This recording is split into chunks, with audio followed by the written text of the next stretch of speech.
These are the Adidas F50 Freestyle 24s, a brand new silo from Adidas with Messi's branding all over. With the price tag of $100 USD, it was interesting for me to see that Adidas is branding Messi on a pair of Freestyle boots, and I feel like Freestyle has always been more of the black sheep of football, with it being more niche and not really targeted by big brands as much. So for Messi to get that is pretty strange, but overall, this boot actually really surprised me, and we're going to get into why. The upper is coated textile, and what exactly that means, I don't know.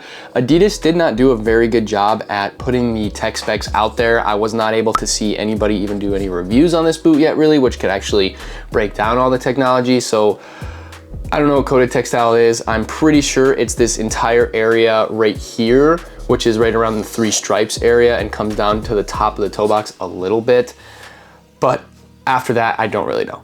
The rest of the upper is very soft and made of suede pretty much everywhere else on the boots, and even down where it connects to the rubber outsole here, and it's mostly suede and stitched to kind of help protect the boot from sole separation, which is something that happens a lot with indoor boots, especially if you're using them on court a lot, or even if you play on concrete, it absolutely just shreds them.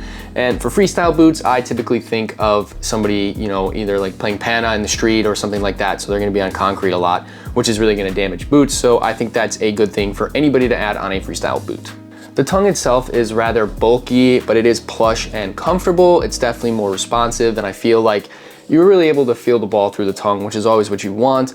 Now, it does bulge through the laces just a little bit, but other than the aesthetic look, I don't really think it changes anything or is a negative impact on the boot. And the rest of the upper is also very thick as well, so this boot feels a little bit more bulky than I would like, but that doesn't really get in the way for me. Typically it does, but for how this boot performed and everything else about it, I didn't really mind that at all. So it's a little bit on the heavier side. It's not gonna be as light as something like a Mercurial indoor, or maybe some of the new Phantom indoors, or even the Predators or X's, but it's still a pretty decent boot.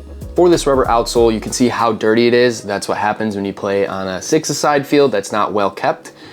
It is rubber, and that's the only information I really have from Adidas on their website, or really any other retailer. It's just rubber, so I don't know what it's called. It definitely looks like a new rubber insole. It's kind of got these ridges all the way around the outside here, and then it's flat in the middle. So it's kind of like a hybrid-ish boot. I wouldn't quite call it a turf boot, but I wouldn't quite call it a flat indoor boot. Now, can you wear it on either surface? Yes, I don't really feel comfortable calling it flat or turf, if that makes sense.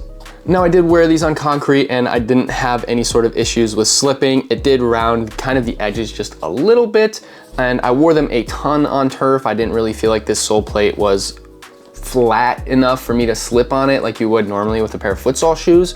So that's good. You know, I'm pretty sure it has to deal with all these ridges. Now, I did not play with it on a court or a legitimate futsal court. So would these ridges cause you to get stuck while playing? I don't really think so. I can't see a reason why it would, but it could happen. And the only reason I'm saying this is because I cannot confirm it. So just be careful if you're wearing these on a futsal court for the first time, but I'm 90% sure you should have no real issues. For the midsole here, which is gonna be this white part right here on the boot, it is made of EVA, which is Adidas's kind of foam. They're kind of their new Ultra Boost foam, if you want to call it that, and all it does is absorb the heel impact of your foot. So that's actually pretty nice if you're playing on concrete or on a court, because there's just not a lot of give on those, and it really starts to hurt your ankles and your feet after a while just from all the impact. So having that in there, I do appreciate.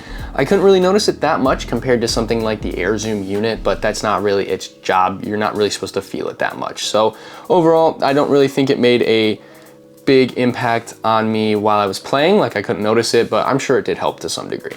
As far as comfortability goes, I can confidently say that these are top tier. I don't know of any other Adidas boot right now in the market that's as comfortable as these right out of the box. Flats, studs, metals, anything.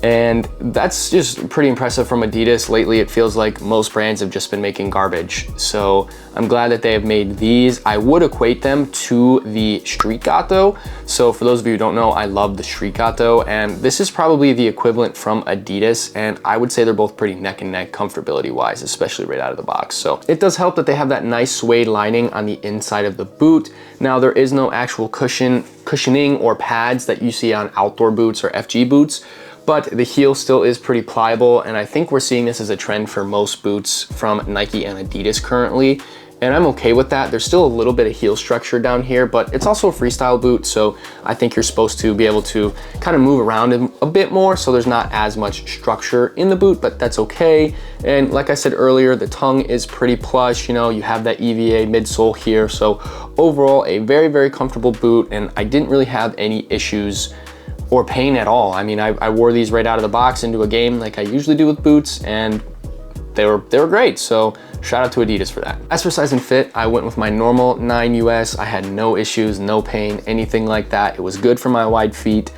Now, if you do have narrow feet, I can't say how these will fit you. I'm assuming there's gonna be a bit more extra space in the toe box in general. Now, would you be able to go down half a size? I don't know. That's something you're gonna have to figure out for yourself, but regardless of your foot shape, I recommend getting a pair of these. They're just that comfortable, and you can use them for playing on a turf pitch, you can use them for concrete, a futsal court, anything like that. So definitely a versatile boot where you won't really have much pain at all. The lockdown on these boots were pretty decent. I did have a little bit of tongue slippage, but that's just kind of wide feet problems. Now, they do have a funny lace system, if you wanna call it that, on the website. It just says that, I have it written down here, it's called the lace closure system. So I'm sorry, I know people hate when I can't answer this stuff, but there's just no information on this. So what I'm assuming the lace closure system are these 4 little eyelets down here. They're just a different, it's kind of like how they do the Find It cables, at least at the bottom of the boot. And then the rest of the boot is normal lacing through normal eyelets. So if that's the lace closure system, you got me, but that's the only thing I can assume it is. As for how durable this boot is, I wanna say it's going to be pretty decent. I mentioned it has that suede down here by the toe box and kind of protecting by the outsole here where it connects, and that's where you'll see a lot of sole separation normally. Now, how well will this suede do? Over time, I'm not sure. I wore these probably 15-ish hours, I wanna say. I did try to wear these as much as possible because I really liked wearing them. Overall durability, I think these will last a long time. Now, how will they do on court or concrete? It's gonna wear down the outsole pretty quickly. It's just unfortunately something that happens. So if you wear them on turf a lot, if you play a lot of small-sided, you'll definitely have these for a very long time, and I can't see you needing to buy a new pair unless you want to. My final thoughts on this boot are, you've already guessed it, they're fantastic. I can't see why you wouldn't wanna buy a pair of these. You can wear them on court, you can wear them on concrete, freestyle, turf, small-sided. It's a pretty great boot. I would even go as far as say you could probably coach in these if you get like a blackout colorway or something. But they are $100, which makes them higher up on the kind of turf, flat, futsal shoe scale, but you're getting a pretty good deal for $100. They're very comfortable out of the box. They have decent lockdown. Everything about them is great. So if you haven't bought a pair of these or you're trying to figure out what pair of boots to buy next, I strongly urge you to buy these. I just don't think you'll have a bad time in them. So that's it for today's review on the Messi F50 Freestyle 24. If you like this review, if you like football boot facts, other reviews, anything like that, make sure to check out the rest of the channel, subscribe, and I will see you guys in the next review.